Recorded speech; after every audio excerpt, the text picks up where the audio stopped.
Hi people, how are you doing? This is Seth. Hope you all are having a great day. I wanted to talk a little bit about a different kind of issue that I normally talk about. I want to talk to you about how to maintain your self-confidence and your bravery and just your sense of self in the face of hard times or in the face of attacks from other misguided human beings or creatures. And I wanted to talk a little bit about that as it relates to, say for instance, there is somebody or a group of people who are interested in tearing you down. And you do know what tearing somebody else down is. It's where you try and find out, what makes them tick or what bothers them. You try and find, what their buttons are. And then you try and push those buttons and you try to tear that other person down. Now, for some reason, people who engage in this behavior, I've never really understood it because it goes completely against my nature as a human being. Like, I can't even really understand it. I mean, when I'm put in a position where I could tear somebody down, it makes me feel so bad to even think about doing it that it's just an impossibility for me. And so when I'm confronted with it in other human beings, I understand it just from seeing, the evil that can be. I understand the actions, but I don't understand the mentality because it's so incredibly far removed from the way that I really perceive things. And it's all about picking up those rocks and looking underneath and, finding that worm and then, ripping that worm apart. It kind of reminds me of, the kind of kids when you're little who would like, shoot a BB gun at an animal just to see what it would do, or who would pull the wings off of insects or butterflies just to, just because they could.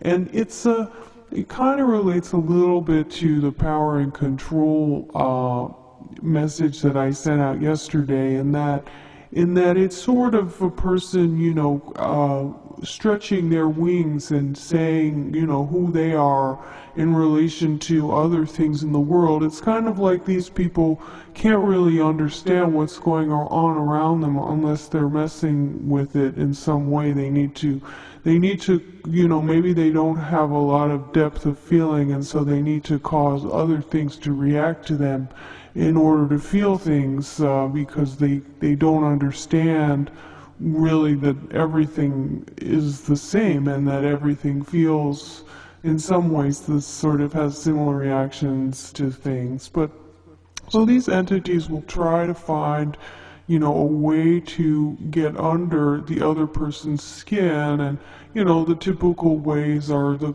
kinds you might see in Abu Ghraib or something like that. And it could be, some sort of mental torture or obfuscation, lying, deceit, twisting of the truth, any number of these kinds of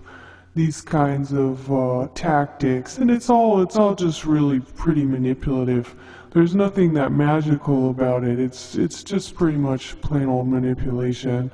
And you don't have to be a genius to figure out how to lie and how to twist the truth and how to mess with other people's heads. You just have to, I guess, want to do that sort of thing. But when you're confronted with somebody like this, it's kind of interesting because, it gives you an insight into a whole other way of thinking. And it's kind of like the opposite from the way that I think. I mean, really the opposite. So I always find it kind of fascinating when I'm confronted with this kind of mentality. And the funny thing about people like this who try to do this is that if you ever so much as even do one little thing that upsets them, they're the kind of people who might fly off the handle, and they overreact, and so they think that their behavior, their way of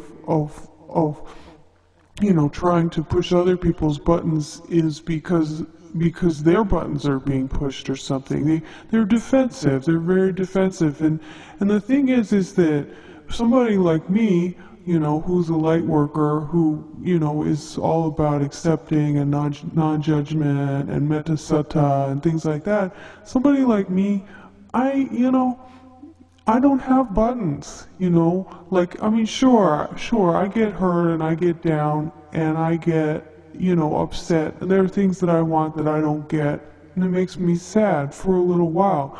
But I'm resilient, and everyone is very resilient, and that's something to understand. When you have somebody who's in your way, who's trying to push your buttons and trying to get under your skin, they don't matter. The only thing that matters is your own sense of self and your own self-esteem.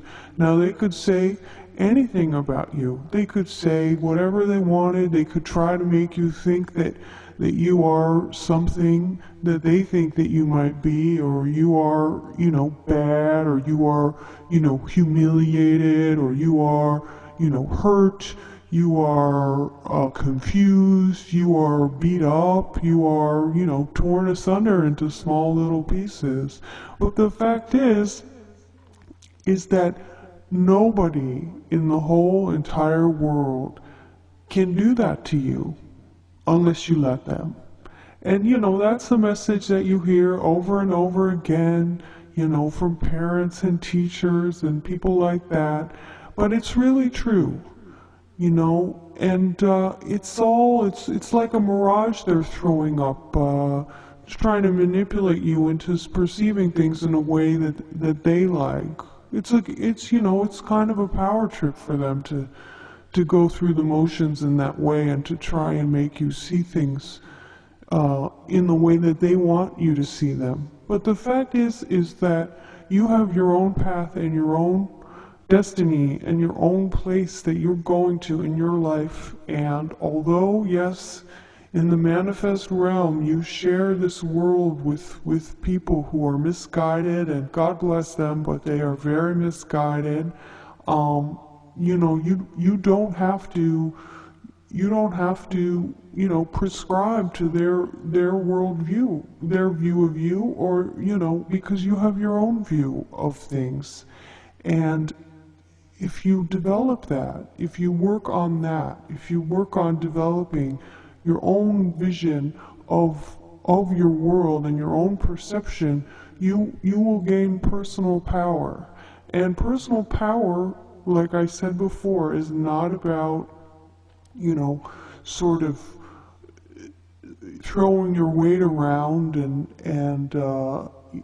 trying to show off. Personal power is just saying, hey, I'm me, I'm okay, I'm not perfect, but I exist, and I've got some good qualities and I've got some bad qualities, but I exist to have a pretty nice time on this earth, and I exist just like anybody else does, and I'm entitled to have the same things anybody else is entitled to have, and maybe even more than that.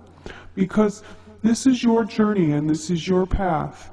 And it's like you're climbing a mountain, okay? You're climbing a mountain, and occasionally there's going to be somebody on that mountain with you. And now that person might be somebody who is there to climb that mountain with you as your friend. No, or that person might be somebody who's there to thwart you, and you don't know why they're there to thwart you. It doesn't matter, because that's what they're doing, but that's not what you're doing. You're there to climb to your own personal summit. And if they're not with you, in some ways they're against you. So you gotta just keep on going, and don't get bogged down in the negativity of other souls who are in a different place in their journey. And if you can, forgive them. And if you can, have mercy upon them. And just let it be, because who knows why they're doing the things that they do. It's hard to say, but that's not your problem. Your goal is to follow your journey, your personal path, and so that you can grow and become all that it is that is wonderfully you. Namaste.